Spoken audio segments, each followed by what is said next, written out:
Okay, today we're going to talk about how to set up goals. And goals, a lot of people tend to unfortunately get it incorrectly. And it's because we usually take one goal as if it's our stretch or even our semi-long-term goals or short-term goals. Like we just take one goal and we just say, I just want to do it. And unfortunately, what happens is that when you do that, nothing gets done because it is a process, guys, a process.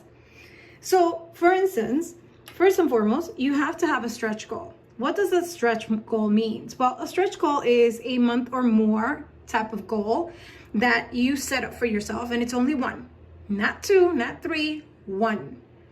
And it is a semi-long-term goal, which you're able to deliver and is very tactical in nature, and that you're able to really go back, and when you finish, you're able to then reflect and see, have I actually been able to accomplish, and what did I accomplish? So when you start up with a stretch goal, for instance, it could be I want to lose weight. That is too grand of a goal, as we all know. In reality, it should be I want to lose weight and I want to lose 5 pounds within 2 weeks. That's a stretch goal, although I'm saying 2 weeks. It should be a month. And the way the process goes is that you start off, which is one of the hardest part, mind you. Starting off a goal, it's literally something that you have to get ready, and there's prep time for that, which usually people don't realize. You have to prep to start. And why do you have to prep to start? Well, you have to prep to start because if you don't have this ready, you're prepping ready, or your environment ready for you to start this goal, then this process will never take effect. You may actually start off here, and then literally leave it off here and not do it anymore. So you then, when you look at the stretch goal, have to prep to start. And what do I mean by prepping? So if I want to lose weight, I want to lose 5 pounds within a month. Great. So my prepping is that I have to look at videos that show people losing weight. B, I have to read books about losing weight and how the psychology of it actually affects me. C, I have to talk to people and have an accountability partner, right? So you're having all these environmental prepping done before you start. Then once you have that, then you create the sprint goal, which is usually a stretch goal has 3 sprint goals. And the great thing about that is that the sprint goals then have the actual steps or the tasks at hand, which usually is 5 to 6 max. And then once you do that sprint goal, then you break. You take a break, or you treat yourself, or you do something fantabulous. I prefer a reward, because when you do reward, automatically what happens is that, hooray, you really keep going. And you want to keep going throughout because you know that it feels good, okay? So when you have a sprint goal and you have the tasks, and on the 6th task you take a break, you celebrate and reward. Now, how do you set the sprint goal? So for instance, I said that my stretch goal is I want to lose weight. I want to lose 5 pounds within 1 month. Great. I already have done the prep time. I started it, and the sprint, my sprint goal starts the process. So for me, it would be, okay, I'm going to stop eating candy for this week.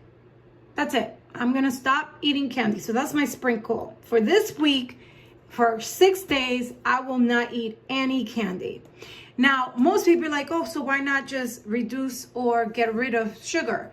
That is a very big stretch goal. Why? Because you have to do it in a matter of time. And you can't wake up one day from another saying, hey, I don't want to have any more sugar. Because what happens is that in your body starts fighting you on it, since it's used to the sugar. And it's an addiction, guys. So then automatically what happens is that if it starts fighting you on it, you won't even get past this section right here. Not even close. So by me saying I want the first sprint goal is to not eat any more candy, that's doable. I could definitely do that for 1 week. And then the great thing about it is that then I could carry this out throughout my other weeks, right? Once I have that established. Then you take the mini, at the 7th day, you take a break, you celebrate, you reward yourself. I wouldn't suggest you reward yourself with a candy, but you reward yourself something that brings you joy, that is not candy related.